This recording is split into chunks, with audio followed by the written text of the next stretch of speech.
अस्थि मज्जा यानी बोन मैरो हड्डियों के अंदर पाया जाने वाला एक टिश्यू है। यह लाल रक्त कोशिकाओं का निर्माण करता है। यह श्वेत रक्त कोशिकाओं का भी उत्पादन करता है। प्लेटलेट्स भी अस्थि मज्जा में उत्पादित होते हैं। एप्लास्टिक एनीमिया एक ऐसी स्थिति है जिसमें अस्थि मज्जा पर्याप्त रक्त कोशिकाओं का उत्पादन करने में विफल रहता है। यह विफलता शरीर में सभी प्रकार की रक्त कोशिकाओं की कमी की ओर ले जाती है। रक्त कोशिकाओं में लाल रक्त कोशिकाएं, सफेद रक्त कोशिकाएं और प्लेटलेट्स शामिल हैं। लाल रक्त कोशिकाओं की कमी से एनीमिया होता है, जिससे थकान और कमजोरी होती है। सफेद रक्त कोशिकाओं की कमी से संक्रमण का खतरा बढ़ जाता है और प्लेटलेट्स की कमी से रक्तस्राव होता है। लाल रक्त कोशिकाओं की कमी से थकान होती है। लाल रक्त कोशिकाओं की कमी से कमजोरी भी होती है।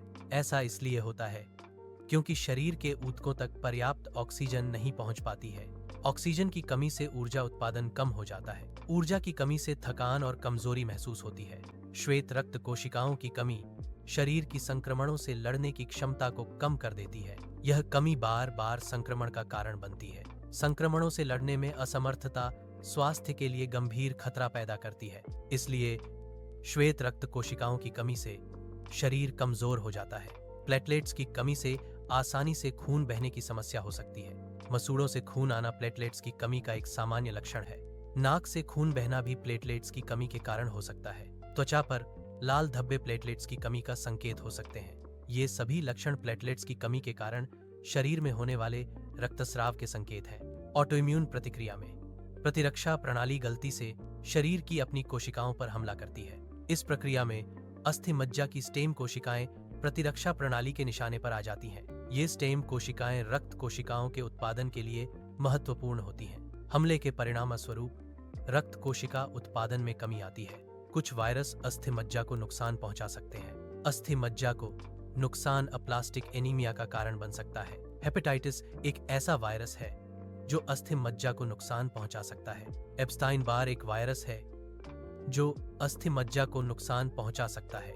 इसलिए हेपेटाइटिस और एप्स्टीन बार जैसे वायरल संक्रमण अप्लास्टिक एनीमिया का कारण बन सकते हैं। कुछ रसायनों के संपर्क में आने से अप्लास्टिक एनीमिया हो सकता है।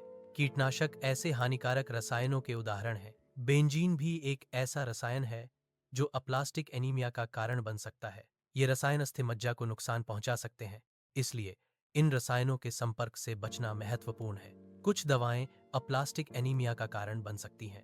गठिया बाय की दवाएं अप्लास्टिक एनीमिया का कारण बन सकती हैं। कुछ एंटीबायोटिक्स दवाएं भी अप्लास्टिक एनीमिया का कारण बन सकती हैं।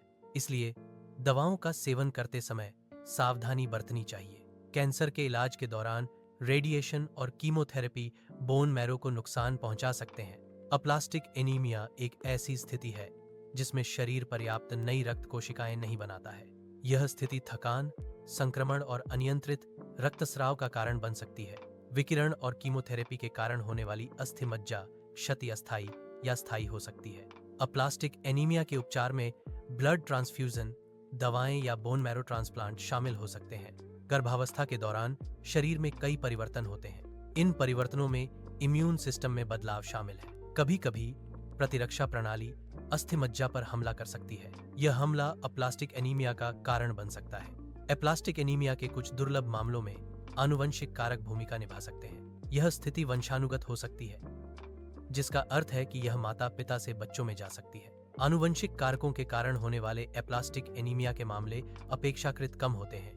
हालांकि इन मामलों में जीन में परिवर्तन अस्थि मज्जा की सामान्य कार्यप्रणाली को बाधित कर सकते हैं। कई मामलों में अप्लास्टिक एनीमिया का कारण अज्ञात रहता है। अज्ञात कारणों का मतलब है कि डॉक्टर निश्चित रूप से यह नहीं जानते कि यह बीमारी क्यों विकसित हुई।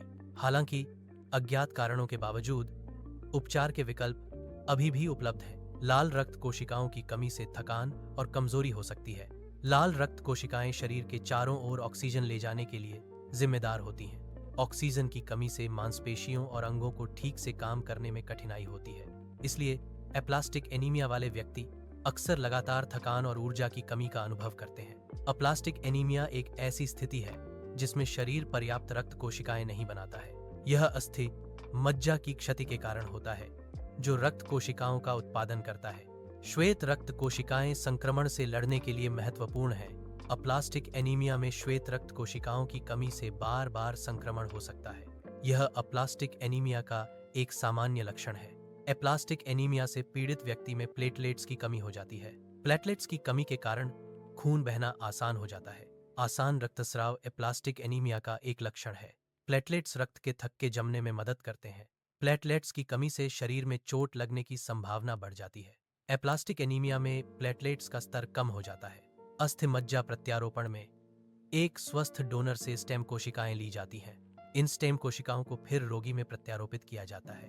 प्रत्यारोपण का उद्देश्य रोगी की अस्थि मज्जा को रक्त कोशिकाएं बनाने में मदद करना है। यह प्रक्रिया अस्थि मज्जा की कार्यक्षमता को पुनर्स्थापित करने में मदद करती है। इम्यूनोसप्रेसिव थेरेपी में प्रतिरक्षा प्रणाली को दबाने के लिए दवाओं का उपयोग किया जाता है। इस थेरेपी का उद्देश्य शरीर की प्रतिरक्षा प्रतिक्रिया को कम करना है।